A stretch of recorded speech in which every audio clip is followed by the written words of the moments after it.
Okay, so if you woke up this morning, Wednesday, April 8th, 2026, and took a peek at the markets, you were probably expecting a bloodbath, right? A sea of red. But nope. Instead, we got this massive, shocking surge of green. So what on earth is going on? Let's get into it. I mean, just look at these numbers. US market futures absolutely exploded higher. We're talking the Nasdaq up over 2.3%, the S&P 500 up over 2%, and the Dow climbing almost 1.8. This isn't some small bump, folks. This is a full-blown relief rally. Which, of course, brings us to the big question. Yesterday, it felt like the world was holding its breath, bracing for a conflict. Today, investors are popping the champagne. So what gives? What caused this massive turnaround?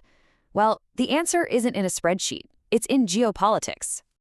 Yeah, this entire rally, everything we're seeing, it all comes down to one single piece of news.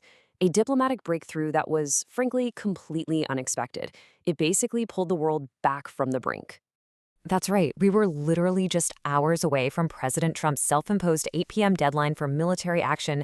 And then boom, a deal was struck, a 14-day ceasefire.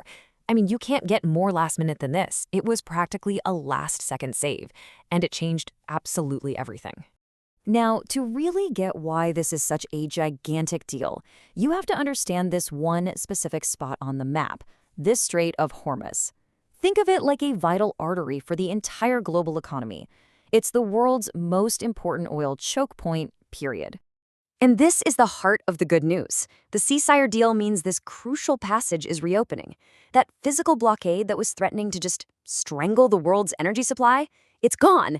That immediate, really scary threat to the global economy is off the table, at least for now. Okay, but here's where things get, well, a lot more complicated.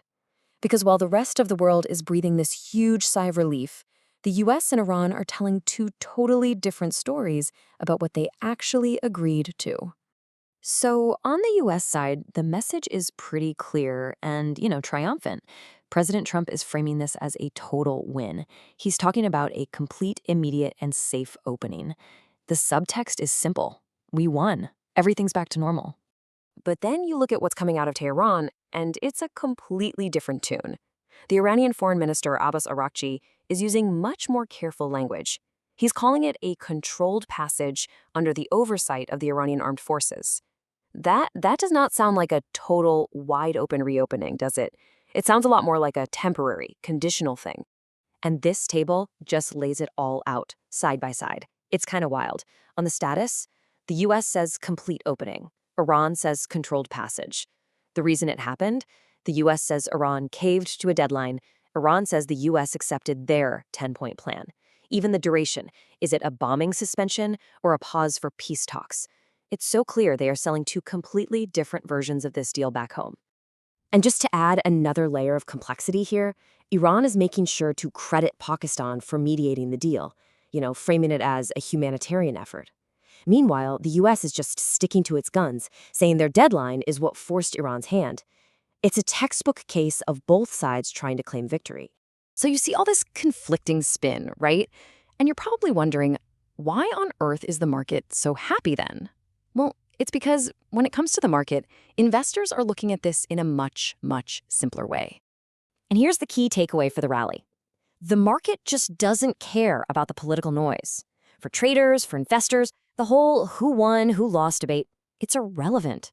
All that matters is the bottom line, the physical reality. And that reality is simple. The blockade is gone, ships are moving, oil is flowing. And the most immediate, most dramatic result of that reality, this number right here, the price of crude oil plunged by almost 20%. That war premium, that extra cost that gets baked into oil prices because everyone's scared of a conflict, poof, it just vanished overnight. And you gotta understand, cheaper oil is like a huge shot of adrenaline for the stock market. When oil prices drop back towards $100 a barrel, it calms down fears about inflation, it slashes costs for pretty much every business out there, and all of that is fantastic for stock valuations. So when you boil it down, the market's logic is a super simple chain reaction. Step 1, ceasefire deal gets done. Step 2, the strait reopens. Step 3, oil prices plummet. Step 4, that plunge in oil fuels a massive market rally. It really is that straightforward. But, and this is a big but, As amazing as today's rally is, this story is nowhere near over. All this relief, all this green on the screen, it comes with a very, very clear expiration date. 14 days. That's it. That's the entire lifespan of this ceasefire. This isn't a peace treaty, it's a pause. So yeah, for the next 2 weeks, the immediate danger is gone, but make no mistake, the clock is ticking loudly. And that really leaves us with the million-dollar question, doesn't it? The market got its answer for today. It's celebrating. But when you have two sides telling two wildly different stories about what they even agreed to, what in the world happens when those 14 days are up? That's the big unknown, and you can bet everyone is going to be watching.